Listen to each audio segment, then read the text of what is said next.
হাসনাবাদে দুটো বুথে প্রায় 655 জনের নাম বাদ, আর তাতেই বিক্ষোভ, রাস্তা অবরোধ, টায়ার জ্বালিয়ে বিক্ষোভ, ভোটার তালিকায় নাম বাদ যাওয়ায় বিক্ষোভ।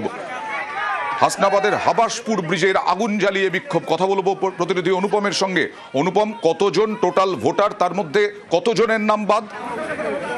দেখো অনন্দা, এই যে বসিরহাটের রাজ্যে হাসনাবাদের যে হাবাসপুর এলাকার 252 এবং 253 নম্বর এই দুটো বুথে মোট 1800 ভোটার, তার মধ্যে 655 জনের নাম বাদ গেছে। এবং সকালবেলায় এইসব যেসব ভোটারদের নাম বাদ গেছে তারা জানতে পেরেই স্থানীয় যে বিএলও ইআরওর সঙ্গে এবং যেসব ইলেকশন দপ্তরের যেসব আধিকারিকদের সঙ্গে বারংবার তারা যোগাযোগ করে নিরাশ হওয়ার পর, তখন কোনো রকম সুরাহা মিলছে না বা কোনো রকম প্রতিশ্রুতিও মেলেনি, তখন তারা ক্ষুব্ধ হয়ে রাস্তা অবরোধ করে এবং টায়ার জ্বালিয়ে প্রায় 2 ঘন্টার ওপরে তারা রাস্তা অবরোধ করে রাখে। এবং তাদের যেটা মূলত দাবি ছিল যে এই যে ইলেকশন দপ্তর কোনো একটা রাজনৈতিক দলের মদতে এই রকম ভাবে হয়রানি করছে মানুষের, এতে মানুষের মৃত্যু ঘটছে, মানুষের তার মানে হার্ট অ্যাটাক পর্যন্ত হয়ে যাচ্ছে, এইরকম ভাবে অবিলম্বে এই যে ঘটনা ঘটছে এগুলোকে বন্ধ করা।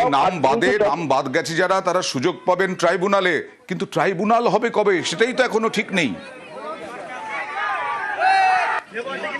মানে বর্তমান ইয়ারও থেকে শুরু করে এবং এই যে আপনার ইলেকশন কমিশনারের এই যে খামখেয়ালি মত, এই খামখেয়ালি মতের বিরুদ্ধে আজকের আমরা এখানে বিক্ষোভ প্রদর্শন করছি। এর যা ডিলিট হয়েছে প্রায় 95% হচ্ছে সংখ্যালঘু সম্প্রদায়ের ভোট। দুটো পার্ট আছে, 252, 253, দুটো পার্টে প্রায় 500 মতন নাম ডিলিট হয়েছে। আমাদের দাবি যাদের বৈধ পেপার আছে তাদের নাম ডিলিট তুলে দিয়ে তাদের নাম তুলে দিতে হবে।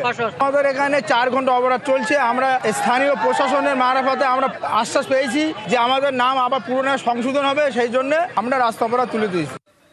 এরা ইসলামপুরে ভোটকর্মী, ট্রেনিং নিতে এসেছেন, কিন্তু এদেরই নাম বিচারাধীন বা নাম বাদ, আর ভোটকর্মীরা বিক্ষোভে। ইসলামপুর পলিটেকনিক কলেজে শুরু হয়েছে তাদের ট্রেনিং, তারা ভোটকর্মী, প্রশিক্ষণ শুরুর আগে বিক্ষোভ। ভোটকর্মীদের অভিযোগ তাদের অনেকেরই নাম বিচারাধীন তালিকায়। ভোট দেওয়ার অধিকার না থাকলে কেন ভোটকর্মী হিসেবে কাজ করবেন, এই প্রশ্নও তুলছেন তারা।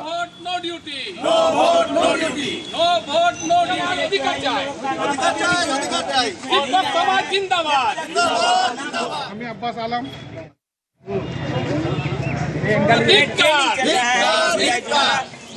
নির্বাচন কমিশনের কাছে প্রশ্ন করব যে আমাদের ভোট দেওয়ার অধিকার থাকবে না কেন? যতক্ষণ পর্যন্ত এই ভোটার লিস্টের নাম সুনিশ্চিত করা হবে না, আমরা এই শিক্ষক সমাজ এবং কর্মচারীরা রয়েছেন অনেকে, আমরা কোনো মতেই ভোটের ডিউটিতে যাব না। আমরা কেউ এখনও ভোটের ট্রেনিংয়ের জন্য ভিতরে প্রবেশ করিনি। আমাদের যতক্ষণ পর্যন্ত নাম সুনিশ্চিত করা হবে না ভোটার লিস্টে, আমরা আমাদের নিজেদের নাম দেখতে পারবো না। আমরা এই ডিউটি সবাই মিলে বয়কট করব।